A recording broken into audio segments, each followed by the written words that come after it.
फिर प्रकट भय दिग्विजय, कमलनाथ भी सक्रिय, दोनों में बना नया समीकरण। बीजेपी बैठक के बाद एक्टिव कांग्रेस जन। क्या एक बार फिर 2018 की ये जोड़ी सक्रिय हो गई है?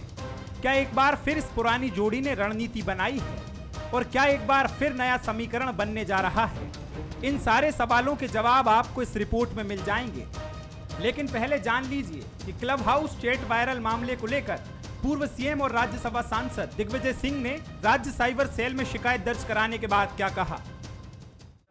मेरे कथन को कुछ लोगों ने तोड़ मरोड़ करके और गलत माहौल मेरे खिलाफ पैदा किया, उस बात को लेकर आहत होकर मैंने आज जो हमारा आईटी एक्ट है उसके अंतर्गत शासन से, पुलिस प्रशासन से अनुरोध किया है कि वे इस पर उसी प्रकार से शीघ्र कार्रवाई करें। 16 दिन पहले उनका चैट ऑडियो वायरल हुआ था जिसमें वो अनुच्छेद 370 हटाए जाने को लेकर कथित रूप से असहमत दिख रहे थे और अब इस मसले पर दिग्गी शिकायत करने पहुंचे हैं। ये भी संयोग ही है कि ये सब बीजेपी संगठन की हालिया बैठक के बाद हुआ है जिसमें निशाने पर दिग्विजय और कमलनाथ थे।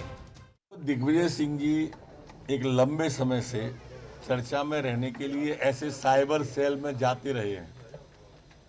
पहले भी वो 3-3, 4-4 दिल्ली से वकील ला के, आज से 5-7 साल पीछे जाओगे आप, एसआईटी के पास गए थे, हाई कोर्ट के अंदर गए थे, और जो सब उनका हश्र हुआ वो इसका हश्र होने वाला है।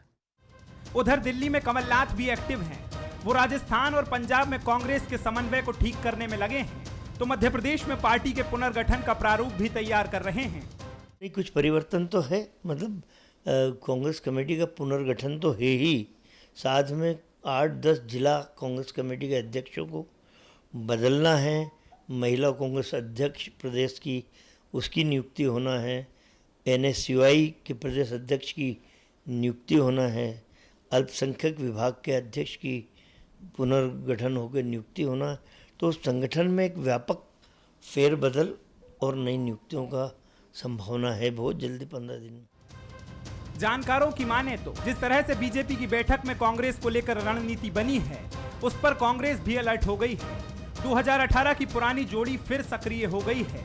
वैसे देखा जाए तो अरुण यादव और अजय सिंह से कांग्रेस के सह प्रभारी संजय कपूर का मिलना ही इस बात का इशारा करता था कि कांग्रेस को एकजुटता की फिक्र तो है, और अब दिग्विजय सिंह की सक्रियता भी बताती है कि कांग्रेस चुप बैठने वालों में से तो नहीं है। ऐसे में पूछने वाले तो सवाल भी पूछ रहे हैं कि क्या कमलनाथ और दिग्विजय सिंह ने कोई नया समीकरण बनाया है? क्या ये जोड़ी कुछ बड़ा प्लान कर रही है? नमस्कार, मैं हूं शरद द्विवेदी और हमारा आज का मुद्दा है पुरानी जोड़ी का नया समीकरण। समीकरण तो बनाना ही पड़ेगा साहब, और समीकरण अगर बनेगा तो फिर कुछ उम्मीद भी की जा सकती है कि कुछ बेहतर होगा। और मध्य प्रदेश में जो मध्य प्रदेश की कांग्रेस की राजनीति को समझते हैं वो ये बात ज़रूर कहते हैं कि कमलनाथ जी का जो रथ है, उस रथ के लिए जिस सारथी की ज़रूरत है, उस सारथी के तौर पर दिग्विजय सिंह जी से बेहतर कोई नहीं हो सकता। भले ही वो मध्य प्रदेश की राजनीति के कृष्ण कांग्रेस के ना हों, लेकिन इतना ज़रूर है कि कृष्ण जी का एक आप कह सकते हैं कि वो आंशिक संस्करण, अगर कुरुक्षेत्र से हम तुलना करें तो ज़रूर वो हो सकते हैं। ऐसा मानने वालों की कमी नहीं है, क्योंकि कमलनाथ जी अपने जीवन के करीब करीब 4 दशकों तक केंद्र की राजनीति उन्होंने की है, और मध्य प्रदेश आना जाना उनका किसी सितारे राजनेता की तरह ही रहा है। ये सारा सब कुछ घटनाक्रम 2018 के पहले का है, और उनको चंद महीनों पहले ही मध्य प्रदेश में PCC चीफ की जिम्मेदारी दी गई, और उसके बाद उन्होंने जो कुछ किया कम समय में वो एक इतिहास है। लेकिन मानने वाले ये भी मानते हैं कि इसमें दिग्विजय सिंह जी की परिक्रमा, नर्मदा परिक्रमा की जो यात्रा रही, जो राजनीतिक समीकरणों को भी साधने की यात्रा थी, उसका भी बहुत बड़ा योगदान था। और लोग ये भी मानते हैं कि कमलनाथ जी तक जो फीडबैक पहुंचना चाहिए, उस फीडबैक को भले ही कमलनाथ जी दिग्विजय सिंह जी को भी डांटने की या फटकारने की हैसियत रखते हैं, लेकिन फिर भी अगर दिग्विजय सिंह जी जैसे ही नेता के जरिए कमलनाथ जी को मध्य प्रदेश की ज़मीनी हकीकत से रूबरू भी कराया जा सकता है। ये तो उन लोगों की बातें हुई जो मध्य प्रदेश में फिर कांग्रेस की सरकार देखने के इच्छुक हैं और ये जानते भी हैं कि कौन सी जोड़ी मध्य प्रदेश में कांग्रेस को वापस फिर से सत्ता की तरफ मोड़ सकती है, क्योंकि बीजेपी एक बेहद चतुर, चपल और अपने प्रतिद्वंदी की शक्ति का आकलन करके अपनी रणनीति बनाने वाली पार्टी है। और वो भी ये जानती है कि दिग्विजय सिंह जी की वापसी उसके लिए चुनौती तो बनेगी ही मध्य प्रदेश में। अभी सब अनुमान है, ऐसा प्रतीत हो रहा है कि केंद्रीय नेतृत्व तो बीजेपी में होता है, कांग्रेस में हम उसको आला कमान कहते हैं, तो ये आला कमान भी ऐसा लगता है कि मध्य प्रदेश के लिए सेंसिटिव हुआ है। और अगर ये हो जाए साहब तो ये मध्य प्रदेश के लिए बहुत अच्छा है, क्योंकि मध्य प्रदेश के लिए मुझे अक्सर याद आता है कांग्रेस के एक दिग्गज नेता का ये बयान जो उन्होंने करीब 1.5 दशक पहले दिया था कि ऐसा लगता है कि आला कमान के रडार पर मध्य प्रदेश नहीं है। तो मध्य प्रदेश हो आला कमान के रडार पर, इसी पर हम बात करते हैं। और जो मेहमान हमारे साथ हैं उनसे मिलिए। संदीप पौराणिक जी हैं, वरिष्ठ पत्रकार, राजनीतिक विश्लेषक। अब्बास हफीज़ साहब हैं, कांग्रेस के युवा नेता और प्रवक्ता। और उमेश शर्मा जी हैं, बीजेपी के युवा नेता, प्रवक्ता, चिंतक, विचारक शैली के राजनेता हैं, जो मैं विलुप्त प्राय प्रजाति जिसको बेहिचक कहूँगा वो प्रजाति है ये, जो अब बहुत कम, क्योंकि माफ़ कीजिए ऐसा इसका ये अर्थ नहीं है क्योंकि ये हम पर भी आरोप है साहब, हमारी मैं तो वो नहीं हूँ, लेकिन ये कहा जाता है कि पत्रकारों में भी चिंतन और विचार की प्रक्रिया विलुप्ति की स्थिति में है और कुछ गिने चुने चेहरे हैं जिसमें मैं बेहिचक शामिल नहीं हूँ।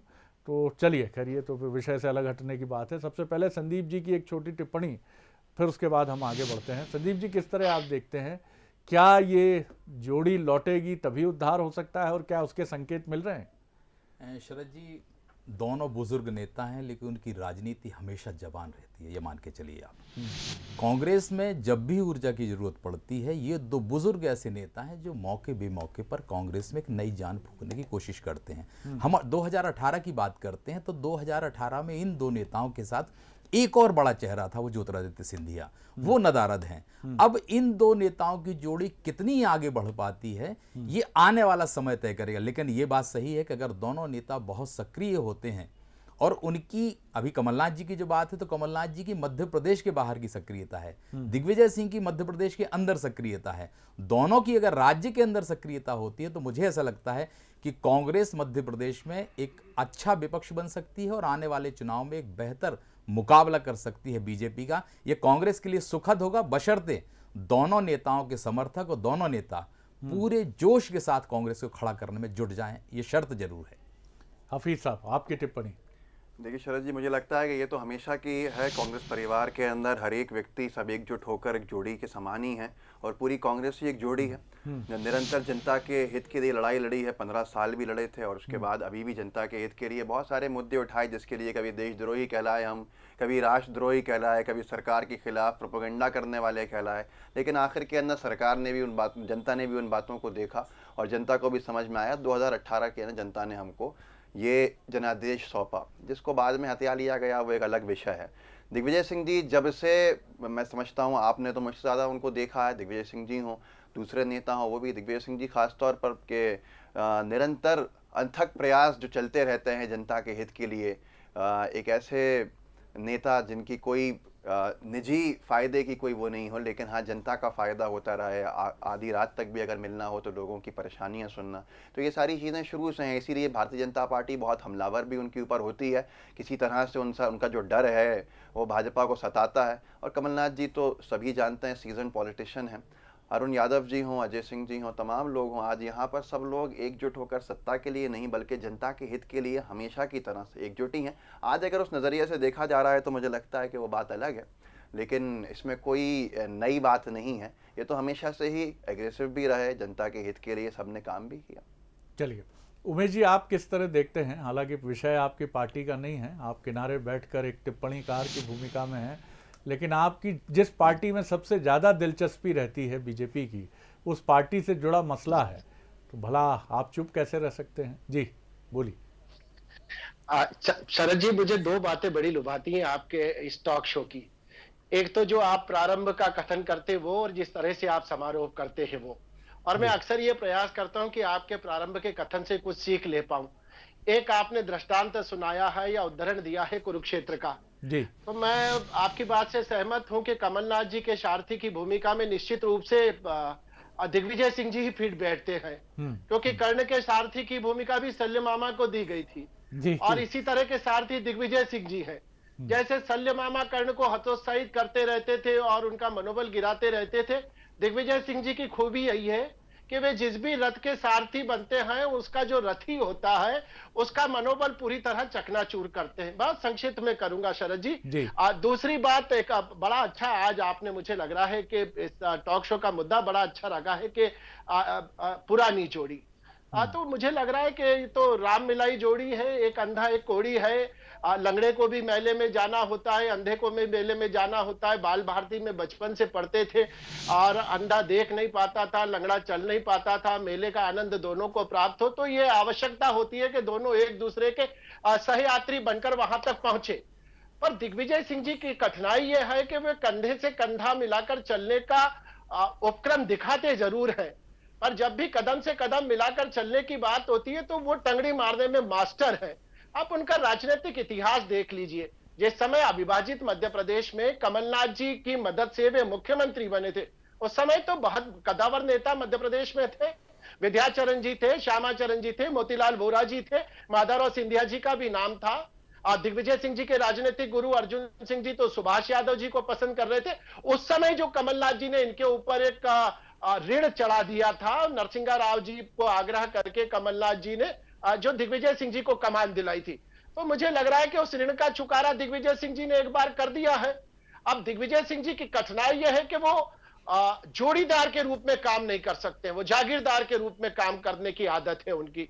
वो एकला चले में विश्वास करते हैं। तो मुझे लग रहा है कि ये जोड़ी कोई बहुत कारगर होगी ऐसा लगता नहीं, पर मेरी शुभकामनाएं है जी। मैं समारोह करता हूं, अब्बास भाई इशारा कर रहे, अब मेरी शुभकामनाएं हैं। मैं चाहता हूं कि एक सशक्त जोड़ी बने। हम चाहते हैं कि हमको एक मजबूत विपक्ष मिले, क्या बात है, जनता की भलाई के लिए मिले, ये हमारी सद्भावना है। मैं शुभकामना देता हूं। दिग्विजय सिंह जी और कमलनाथ जी का ये जो हालिया गठबंधन प्रदेश कार्य समिति के बाद बनता दिखाई दे रहा है, मैं परमपिता परमेश्वर से प्रार्थना करता हूं कि इस बार दिग्विजय सिंह जी के हृदय में कोई मलिनता मत आने देना, उनके हृदय के अंदर पुत्र मोह मत पैदा होने देना। अगर वो कंधे से कंधा और कदम से कदम मिलाकर कमलनाथ जी के साथ चलना चाहते हैं तो ये मध्य प्रदेश की राजनीति के लिए शुभ संकेत है। उमेश जी, एक अच्छा और मजबूत विपक्ष होना चाहिए। आपकी शैली जो है बड़ी जबरदस्त है, और ब्याज स्तुति जो शब्द हमने सुना है, ब्याज स्तुति की ऐसी इस तरह के उपालंबों के साथ जिस तरह से आपने शुभकामनाएं दी हैं, अब्बास हफीज साहब बार बार अपील करने की कोशिश कर रहे थे, इसलिए पहला मौका उन्हीं का है। जी देखिए, सबसे पहले तो आपकी शुभकामनाओं के लिए बहुत धन्यवाद आपका कि आपने जो आपने कहा। मैं लेकिन आपको आश्वस्त करता हूं उमेश जी कि आपको एक मजबूत विपक्ष जगह सत्ता पक्ष दिखेगा हमारे अंदर बहुत जल्दी। आप अपने क्योंकि घर को बिखेरने से बचा नहीं पा रहे हैं, और यहाँ पर आप हमारी जोड़ियाँ छोड़ दीजिए। आपके यहाँ पे जो जोड़ियाँ बन रही हैं उमेश जी, वो जोड़ियाँ बड़ी चिंताजनक हो गई हैं बहुत से लोगों के लिए। वो चिंताजनक इसलिए हो गई हैं, आप तो इतने वरिष्ठ हैं, आप सबको जानते भी हैं और आपको मालूम भी है क्या खिचड़ी पक रही है कि बैठकों का दौर रुक नहीं रहा है। जिन बैठकों का ना संगठन से संबंध है ना सत्ता से संबंध है, और कल की बैठक तो बहुत ही खतरनाक हो गई। जो आपने विभाजित मध्य प्रदेश की बात कही, तो वो अब जो विभाजित मध्य प्रदेश और छत्तीसगढ़ है, उस दोनों की राजनीति को एक कमरे के अंदर रख के उसने दिखा दिया कि नरेंद्र सिंह तोमर जी और पटेल साहब और आपके साथ साथ जो छत्तीसगढ़ के एक बड़े चेहरे हैं वो बैठे थे, और उन सब के ब्रजमोहन जी, उन सब की चिंताएं क्या थी, शिकायतें क्या थी, उससे किस तरह से मध्य प्रदेश छत्तीसगढ़ के अंदर भारतीय जनता पार्टी की कलई खुली, वो सब ने देखा। मुझे लगता है कि आपने जितनी सारी इतने हमें बहुत अच्छी एडवाइसेस दी, आपका धन्यवाद। लेकिन ये एडवाइसेस, ये राय मशवरे जो हैं आज भारतीय जनता पार्टी को देना चाहिए, क्योंकि सत्ताधारी दल में अगर इस तरह की उठापटक हो रही है तो परेशानी का सबब बनती है। विपक्ष में जो होता है वो चल जाता है, विपक्ष का विपक्ष तक रहता है। सत्ताधारी दल का जो संबंध जो है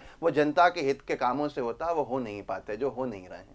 पौराणिक जी, एक सवाल जो मेरे जहन में है, दिग्विजय सिंह जी बीते लंबे समय से मेरा आशय है कि एक तरह से आप कह लीजिए कि बीता करीब 4-5 महीने का जो वक्फा है, ख़ासतौर से बाय इलेक्शंस के नतीजे सामने आने के बाद 28 सीटों के, दिग्विजय सिंह जी की कोई बहुत सक्रिय भूमिका मध्य प्रदेश में टीका टिप्पणी करती हुई बीजेपी सरकार पर, शिवराज जी पर, या अपनी पार्टी के किसी अफेयर्स पे सामने नहीं आई है। कोविड का समय भी रहा, इस दौरान दूसरी लहर रही, 1 डेढ़ 2 महीने तो सब कोविड ही रहा। लेकिन अब जिस तरह से उन्होंने साइबर सेल जाकर शिकायत दर्ज कराई है, ये एक मजबूत राजनीतिक फैसला भी है और उनके अपने स्तर पर लिया गया फैसला भी है, क्योंकि दिग्विजय सिंह जी ये दावा हमेशा करते हैं, उनके समर्थक भी, कि वो कोई भी बिना आधारहीन ना कोई शिकायत करते हैं और ना कोई ऐसा निर्णय करते हैं, अगर बोलते हैं तो उनके पास तथ्य होते हैं। क्या ये मध्य प्रदेश में लौटने की उनकी एक कोशिश के तौर पे आप देखते हैं, साइबर सेल में जाना एक बड़े इवेंट के तौर पर भी इसको देखा गया, ये क्या मध्य प्रदेश की राजनीति में फिर अपनी प्रेजेंस को महसूस कराने का एक कदम है उनका? देखिए शरद जी, अब पिछले कुछ दिनों से हम देख रहे हैं कि कमलनाथ जी की राष्ट्रीय स्तर पर सक्रियता बढ़ गई है। कमलनाथ जी राजस्थान को भी देख रहे हैं, पंजाब को भी देख रहे हैं और उन पर दूसरी जिम्मेदारियां हैं, क्योंकि वो सोनिया गांधी के बहुत करीबी नेताओं में से माने जाते हैं और भूमिका भी उनकी इसी तरह की रहती है। मध्य प्रदेश का मैदान खाली हो रहा है। आप ये देख के चलिए कि जो चेहरे हैं, बड़े चेहरों में अगर हम गिनते तो अरुण यादव आ जाते हैं, आपके अजय सिंह आ जाते हैं, सज्जन वर्मा आ जाते हैं, ये लोग आ जाते हैं। उस तरह का कद वाला चेहरा नहीं है जो पूरे प्रदेश में जिसका असर हो। हम अरुण यादव को हम कह सकते हैं कि एक चेहरा है, लेकिन अगर हम वास्तविक तौर पर देखें तो एक बड़ा कद है वो दिग्विजय सिंह का है। अगर कमलनाथ राष्ट्रीय स्तर पर सक्रिय हो जाते हैं तो मध्य प्रदेश खाली हो जाएगा। ये बात दिग्विजय सिंह को कहीं ना कहीं दिख रही होगी कि मध्य प्रदेश के मैदान में भी एक अच्छा खिलाड़ी मौजूद रहना चाहिए, तभी तो आप विपक्ष से मुकाबला कर पाएंगे। कमलनाथ जी की सक्रियता बाहर बढ़ रही है, तो इस मैदान में दिग्विजय सिंह जी को अब ये लगने लगा है कि फिर से वो एक बार मध्य प्रदेश में अपने कद के अनुसार राजनीति कर सकते हैं। और साइबर सेल की जो शिकायत है ये देर से जरूर हुई है, लेकिन जो कह रहे हैं, जो आपने कहा कि वो तथ्य के आधार पर जाते हैं, बात अपनी कहते हैं, तो ये एक नई शुरुआत है उनकी साइबर सेल के जरिए, मुझे ऐसा लग रहा है। क्या आप इससे इस सवाल से भी इत्तेफाक करते हैं कि ये सब कुछ आला कमान के निर्देश पर ही होगा? कमलनाथ जी की राजस्थान की सक्रियता या अन्य राज्यों की जो उनकी मसरूफियत या एनसीपी लीडर पवार साहब से उनकी मुलाकात, तो क्या, मैं ये नहीं कह रहा हूँ कि मध्य प्रदेश में भूमिकाएं बदलने जा रही हैं, कि जो दिग्विजय सिंह जी अब तक केंद्र में थे अब वो मध्य प्रदेश में पीसीसी चीफ हो सकते हैं, या फिर अब कमलनाथ जी फिर केंद्र की राजनीति में सक्रिय हो सकते हैं, क्योंकि कांग्रेस उनके जैसे कैलिबर के एक नेता की कमी केंद्र में निरंतर महसूस कर रही है, खासतौर से अहमद पटेल जी के जाने के बाद। और चर्चाएं भी ऐसी रही थी कि अहमद पटेल जी के जाने के बाद कमलनाथ जी की दिल्ली में भूमिका बढ़ेगी। तो क्या आप देखते हैं क्या ऐसी किसी संभावना को रिमोट पॉसिबिलिटी के तौर पर? देखिए सर जी, कांग्रेस का कोई भी नेता बगैर आला कमान की मर्जी के नहीं चलता। जो निर्देश होते हैं वो परोक्ष या परोक्ष रूप से हो सकते हैं और उसी के आधार पर सक्रिय होते हैं। कमलनाथ जी की आने वाले समय में भूमिका तो राष्ट्रीय स्तर पर तय है, ये मान लीजिए, क्योंकि उनके कद का नेता कोई बचा नहीं है। बचे का मतलब हमारे कि सक्रिय नहीं है। जैसे गुलाम नबी आज़ाद, उनका क्या किस तरह की स्थिति में है ये हमें पता है, एंटोनी जी किस स्थिति में, सबको जानकारियां हैं। तो इस स्थिति में जब कमलनाथ जी राष्ट्रीय राजनीति में जाएंगे तो दिग्विजय सिंह जी को मध्य प्रदेश की कमान या उनको या उनके किसी व्यक्ति को सौंप सकती है पार्टी, क्योंकि मध्य प्रदेश एक बड़ा स्टेट है जहां कांग्रेस का अपना प्रभाव है। तो कांग्रेस किसी भी स्थिति में मध्य प्रदेश को कमजोर करना नहीं चाहेगी। तो मुझे ऐसा लगता है कि एक जगह रिप्लेस हो रही है, जो आपने कही कि ये शायद केंद्र की राजनीति में सक्रिय हो जाएं और दिग्विजय सिंह मध्य प्रदेश की राजनीति में आने वाले दिन काफी महत्वपूर्ण होंगे, और वो भी उपचुनाव के आने तक। बिल्कुल, और ऐसा भी हो सकता है कि कमलनाथ जी की इस मसरूफियत को, जैसा आपने बखूबी कहा कि यहाँ उस रिक्त स्थान को भरने के लिए दिग्विजय सिंह रहेंगे। उमेश जी, हलचलें हर पार्टी में होती हैं, आपके यहाँ भी बीच में मेल मुलाकात के दौर थे जिस पर अभी भी चल रहे हैं वो दौर, लेकिन उनके क्या अर्थ भावार्थ हैं वो अपनी जगह हैं। लेकिन आप ही की पार्टी की तरफ से बहुत महत्वपूर्ण तरीके से सारी बातें कही भी गई और समझाई भी गई, चाहे वो मीडिया की तरफ से बात हो या फिर सोशल मीडिया की शगुफेबाजी हो या फिर खुद बीजेपी के कार्यकर्ताओं के लिए एक संदेश हो। वो बहुत साफ है कि शिवराज जी 2023 शिवराज जी उन्हीं के नेतृत्व में चुनाव लड़ेंगे। लेकिन बीजेपी एक कंटेंडर के तौर पर, एक प्रतिद्वंद्वी के तौर पर कमलनाथ जी को जिस तरह मैं देखता हूं कि बीजेपी फील करती है कि 2018 में चौथी बार का सपना, भले ही बहुत नैरो आप लोगों के बीच में भिड़न थी, लेकिन इसको रोकने वाले कमलनाथ ही थे। तो क्या बीजेपी ये चाहती भी है कि कमलनाथ वापस केंद्र लौट जाएं? हालांकि चाहने ना चाहने का कोई प्रश्न नहीं है जी। शरद जी, भारतीय जनता पार्टी का तो खैर ये विषय नहीं है कि कमलनाथ जी मध्य प्रदेश की राजनीति के केंद्र में रहे या दिग्विजय सिंह जी रहे। ये तय करना तो कांग्रेस पार्टी के आला कमान का काम है। और कठिनाई ये अभी तो यही तय नहीं हो पा रहा है कि आला कमान कौन होगा। अभी तो आला कमान को लेकर उहापोह की स्थिति है। G23 का एक ग्रुप बन गया है जो इस बात से असहमति दर्ज करा रहा है कि गांधी परिवार बहुत लंबे समय तक हो गया है। तो खैर वो आज का डिबेट का विषय नहीं है। मैं आपके मूल प्रश्न का जवाब देता हूं। कमलनाथ जी रहे या दिग्विजय सिंह जी रहे, ये भारतीय जनता पार्टी के लिए चिंता का विषय नहीं है।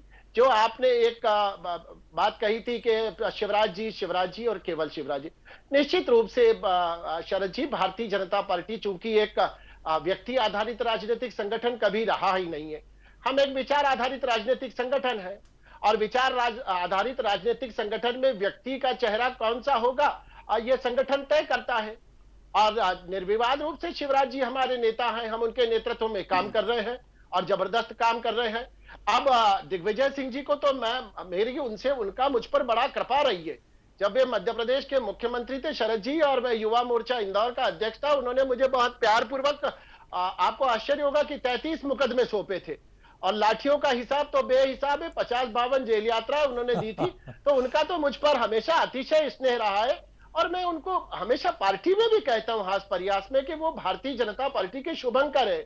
आप कल्पना करिए कि अगर उनके जैसा नेतृत्व कांग्रेस पार्टी को मिलता है, जो एक समय 174 सीटें लेकर मुख्यमंत्री बने थे और दूसरी बार धड़ाम से उन्होंने कांग्रेस को 38 पर ला दिया था, और जैसे ही उनके हाथ से राज्य सत्ता की चाबी गई तो उनके भीतर एक वैराग्य भाव जाग गया था और उस वीतरागी पुरुष ने कहा था कि अब मैं 10 साल सक्रिय राजनीति में नहीं रहूंगा, क्योंकि उनको मालूम था कि 10 साल में मैंने इतना बंटाधार कर दिया है कि अब 10 साल तक अगर मेरा चेहरा मध्य प्रदेश में दिखाया गया तो कांग्रेस को ये जो 38 आई है 230 में से, ये भी हाथों से जा सकती है। तो और अभी के चुनाव में उन्होंने कहा कि मेरे नाम पर वोट नहीं मिलते हैं, मैं समन्वय की राजनीति करूंगा। आखिरी बात शरद जी, क्योंकि समय की सीमा होती है, संभावनाशील चेहरों को जिनके अंदर नेतृत्व की क्षमता है उनको समाप्त करने में दिग्विजय सिंह जी को महारत हासिल है। अगर दिग्विजय सिंह जी ने राजनीतिक कुटिलता से काम ना लिया होता तो 15 महीने की सरकार धराशायी नहीं होती। ज्योतिरादित्य सिंधिया जी जैसे संभावनाशील नेता को कांग्रेस पार्टी से दरकिनार करने का पाप करा है दिग्विजय सिंह जी ने। और भविष्य में अब दिग्विजय सिंह जी मध्य प्रदेश की राजनीति के केंद्र बनेंगे या नहीं बनेंगे, ये आला कमान जाने पर मेरा अपना बहुत छोटा सा राजनीतिक अनुभव ये जरूर बोलता है कि अब दिग्विजय सिंह जी सत्ता की राजनीति में नहीं पड़ेंगे, अब वे अपने पुत्र को स्थापित करने में लग गए हैं। तो मुझे लग रहा है कि इस पुत्र मोह के चलते बहुत सारे संभावनाशील अच्छी बात यह है कि हमारे उमेश भाई आज अंतर्यामी हैं और दिग्विजय सिंह जी को या किसी को भी लेकर वो पूरा का पूरा एक किताब लिखने के अंदर आज महारत उनको मिली हुई है। सबसे पहली बात मैं एक चीज स्पष्ट करना चाहता हूं कि जो बात चर्चा का विषय बनती जा रही है इस हमारी चर्चा में कमलनाथ जी का राष्ट्रीय स्तर के ऊपर, कमलनाथ जी की प्राथमिकता आज मध्य प्रदेश है। कमलनाथ जी की प्राथमिकता वो अधूरे सपने हैं मध्य प्रदेश की जनता के जो उन्होंने दिखाए थे और देखे थे और उसके ऊपर चलना शुरू किया था और वादों को पूरा करना शुरू किया था। उन वादों को, उन वचनों को पूरा करने के लिए कमलनाथ जी अनथक प्रयास कर रहे हैं और मध्य प्रदेश उनकी प्राथमिकता के ऊपर है। स्वास्थ्य कारणों की वजह से वो दिल्ली जाना हुआ और ये तो पार्टी का नेता भले ही प्रदेश के अंदर हो या कहीं पर भी हो, जब पार्टी को कुछ ऐसे क्षेत्र में संकट आता है जो उनके प्रभारी के रूप में क्षेत्र रहे हों, इससे पहले तो उनकी जरूरत होती है, भले ही वो मुख्यमंत्री पद के ऊपर बैठा हुआ व्यक्ति भी हो या प्रदेश के स्तर में नेता प्रतिपक्ष हो या जो भी हो। कमलनाथ जी मध्य प्रदेश से कहीं नहीं जा रहे हैं। कमलनाथ जी इस बात को स्पष्ट कर चुके हैं। कमलनाथ जी की जो भूमिका है मध्य प्रदेश के अंदर सबका नेतृत्व करते हुए, जनता के हितों की लड़ाई लड़ते हुए, जनता को उनके अधिकार दिलाने के लिए आगे काम करना है। अब यहां पर दूसरी बात यह है कि जो विचारधारा की बात उमेश भाई आपने कही, मैं इससे असहमत हूं। आप विचारधारा वाले व्यक्ति हैं, मुझे इसमें कोई शक नहीं है, कोई बात नहीं है। लेकिन जिन तुलसी सिलावट जी को, जिन टंडन साहब को, जिन लोगों को आप क्या क्या कहते थे, आज वही आपके लिए महान महापुरुष बने बैठे हुए हैं। आप उनके ऊपर कोई टीका टिप्पणी नहीं कर सकते। दुख होता है इस बात का। मंत्री बनना उमेश जी का जरूर अधिकार था, वहां से विधायक बनना उमेश जी का जरूर अधिकार था। आप में सारी काबिलियतें थी, इतने सारे मुकदमे दर्ज करा लेना अपने ऊपर, और उस जमाने में युवा मोर्चा के जिला अध्यक्ष का क्या काम रहता था ये सब जानते हैं। कितना अच्छा काम होता था, जिला अध्यक्ष युवा मोर्चा क्यों, युवा कांग्रेस क्यों, सारी चीजों के ये अधिकार आपका था। विचारधारा के व्यक्ति आप हैं, लेकिन आपके अधिकार को छीन के सत्ता की लालच के अंदर आके भारतीय जनता पार्टी ने उन लोगों को दिया जो लोग विचारधारा के विपरीत काम करते आ रहे थे। लेकिन आपका साथ चलिए सर, समय की मर्यादा है, विचारधारा की बात नहीं करना चाहिए। आखिरी बात यह है, दिग्विजय सिंह जी सिर्फ और सिर्फ आज जनता के लिए और इससे पहले भी जनता के लिए काम करते आए हैं, वो कर रहे हैं, उसमें कोई नई बात नहीं।